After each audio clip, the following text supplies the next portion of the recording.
En fait, quand j'ai terminé mes études, ma maîtrise en psychologie, j'avais un peu d'inconfort sur certains volets de ma pratique professionnelle. J'avais besoin d'avoir un peu plus de pratique. Et j'étais pas seul dans cette situation-là. J'ai, à ce moment-là, réuni un certain nombre de personnes qui étaient intéressées, comme moi, à réfléchir sur notre pratique professionnelle comme jeunes professionnels.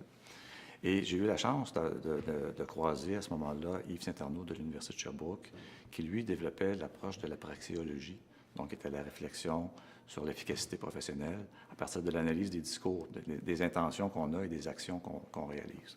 Et très généreusement, M. Saint-Arnaud est venu travailler avec ce groupe de jeunes professionnels qu'on était sur plusieurs rencontres pendant plusieurs mois. Et de ça en est sorti une source d'apprentissage bien intéressante et un encadrement, un enracinement dans ma pratique professionnelle. Après ça, quelques années après, je me suis donné à travailler avec des gestionnaires dans une organisation du réseau de la santé qui trouvaient qu'ils se sentaient isolés un peu les uns par rapport aux autres, puis qui avaient finalement ce besoin-là, eux autres aussi, de réfléchir sur leur métier, ce qui ne se faisait pas nécessairement beaucoup avec leurs supérieurs immédiats ou dans aucune autre plateforme. Alors, je leur ai proposé une démarche un peu similaire à ce que j'avais vécu, et ça a été très profitable pour tout le groupe. Tant et si bien que des gens en ont entendu parler, puis on a fait la promotion de ça dans d'autres organisations par la suite. Et un jour, par hasard, je tombe sur le livre d'Adrien Payette sur l'efficacité des gestionnaires et des organisations qui expliquait qu'il faisait, en fait, je voyais qu'il y avait une démarche tout à fait similaire à ce qu'on faisait. Je me suis donné à inviter Adrien à se joindre à un groupe de personnes qui voulaient réfléchir sur ces approches-là. Mais on pensait l'avoir éventuellement comme un conférencier, une personne ressource qui viendrait une fois, mais non, il voulait lui-même vivre avec nous cette expérience-là. Et de là a émergé par la suite plusieurs collaborations fructueuses, la formalisation du concept du groupe de co-développement et le livre et le reste qui s'en est suivi.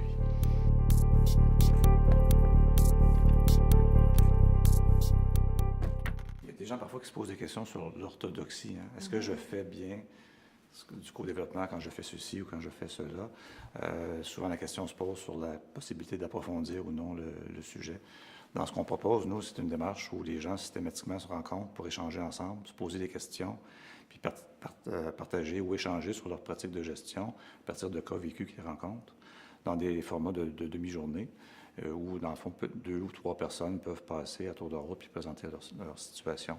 En Action Learning, le focus est mis sur des projets ou des plus petits groupes de personnes. On va parler de 4 personnes vont se rencontrer systématiquement pour échanger sur ces projets-là d'une rencontre à l'autre. Donc, c'est plus encapsulé, c'est plus clair comme processus du début à la fin. On va parler de ces sujets-là. Ça permet cependant aussi une rigueur et un suivi qui est assez intéressant. Alors qu'en co-développement, dans le groupe de co-développement, comme on le pratique souvent, les sujets sont amenés à chaque fois, peuvent être différents. D'une fois à l'autre, les consultants vont être sollicités par des clients qui ne sont pas nécessairement, qui sont assurément pas les mêmes.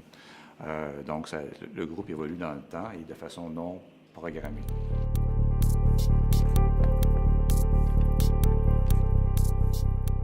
Souvent, ce qui est très gagnant, c'est quand des hauts dirigeants ont déjà une connaissance de cette formule-là et idéalement, ils ont participé eux-mêmes. Ils comprennent à ce moment-là très bien les enjeux, le potentiel de la formule et la façon qu'on peut la questionner pour voir quelle en est l'efficacité.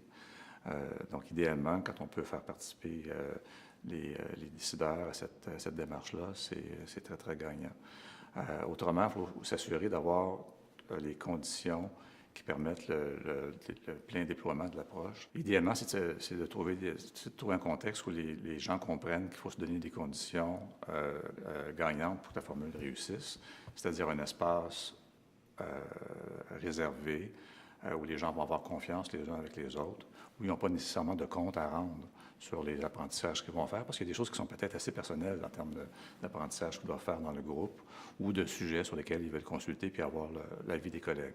Donc, un élément très important, c'est de trouver, de laisser aller, d'avoir confiance dans le potentiel de l'approche.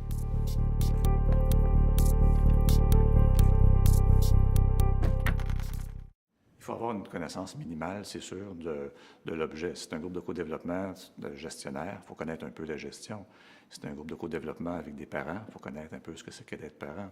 Si c'est avec des professionnels d'une discipline particulière, dans le cas où les groupes sont spécialisés, il faut connaître un peu jusqu'à un certain seuil. Parce que moi, je crois que, rendu à un certain niveau, si la personne a trop d'expertise, on risque d'y référer justement comme l'expert du groupe sur le sujet, et plutôt que de faire émerger les solutions chez les participants, elles vont être imposées par celui qui sait dans le groupe. Donc oui, une certaine connaissance, une certaine expertise, mais surtout une bonne tête, une capacité de bien animer le groupe, analyser, comprendre ce qui est en train de se passer dans l'exercice de consultation qui se déroule ici devant ses yeux. Et bien sûr, ses habiletés relationnelles, sa capacité de coacher, de faire cheminer le groupe, c'est ça qui est plus important que l'expertise professionnelle sur le contenu qui est abordé. C'est sûr qu'il faut quand même parler un peu, il faut parler la même langue, il faut connaître ce dont il s'agit. Il y a quelqu'un qui animerait un groupe et qui ne connaîtrait pas du tout la thématique abordée. Il y aurait un certain rattrapage à avoir pour avoir un répertoire commun. Mais donc, oui, une certaine expertise, mais pas trop, probablement, pour s'assurer qu'on reste dans la formule de partage d'expertise entre les gens, entre les participants qui sont là, puis que ce n'est pas l'animateur qui prend la pause.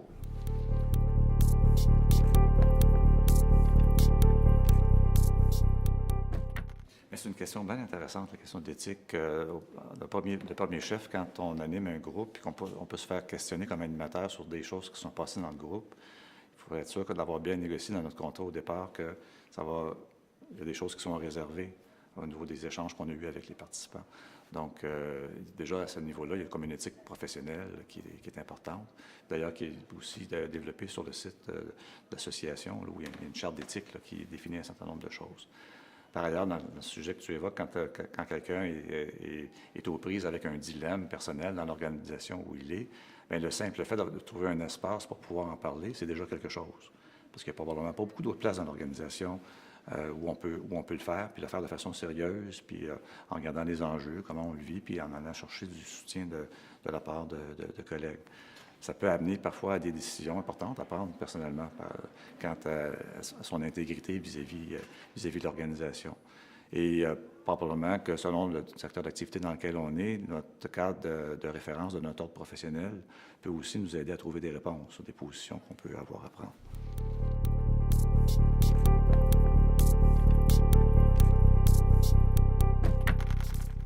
Bien, assurément, quand il va avoir négocié son contrat avec l'organisation, il va avoir posé des questions, puis il va avoir appris des choses sur la culture de l'organisation, si c'est un consultant externe.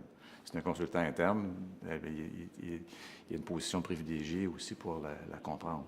Il va émerger assurément des éléments dans ce qu'il va voir dans les échanges avec les participants, de toute façon, qui vont l'aider aussi à comprendre cette culture-là. Donc, ça va se construire dans le temps. Les gens vont partager des choses, vont nommer eux-mêmes aussi des éléments de la culture qu'ils vivent sans les avoir explicités, mais au travers des échanges et des exercices de consultation, il y a des choses qui vont apparaître plus clairement sur le style de gestion, de relation entre les gens, les valeurs culturelles de cette entreprise, qui pourraient même être des fois questionnées par les participants par rapport à leur position propre vis-à-vis celle de l'organisation.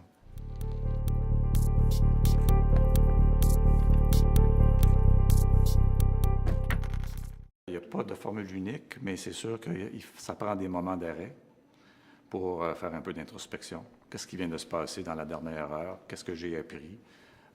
Ça peut se faire juste en réfléchissant, mais de prendre des notes, ça aide à expliciter un certain nombre d'éléments.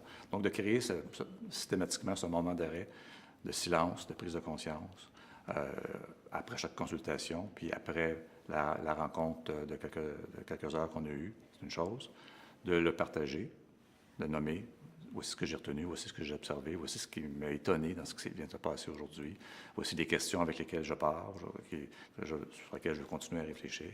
Je pense qu'il faut rendre des choses un peu plus explicites. Puis, on peut penser à toutes sortes de formules ensuite pour formaliser ces éléments-là, du genre, par exemple, est-ce que si j'écrivais mes 8 conseils à donner à un gestionnaire qui prendrait ma place ou qui ferait mon métier, ça serait quoi ces conseils-là? Les écrire, les faire évoluer dans le temps d'une rencontre à l'autre et à la fin de l'année, voir à quoi ça ressemble ma liste de recommandations que je ferais à quelqu'un qui fait mon métier. C'est une façon de rendre explicite, dans le fond, des apprentissages que l'on fait, des observations sur le métier et la vie en général même.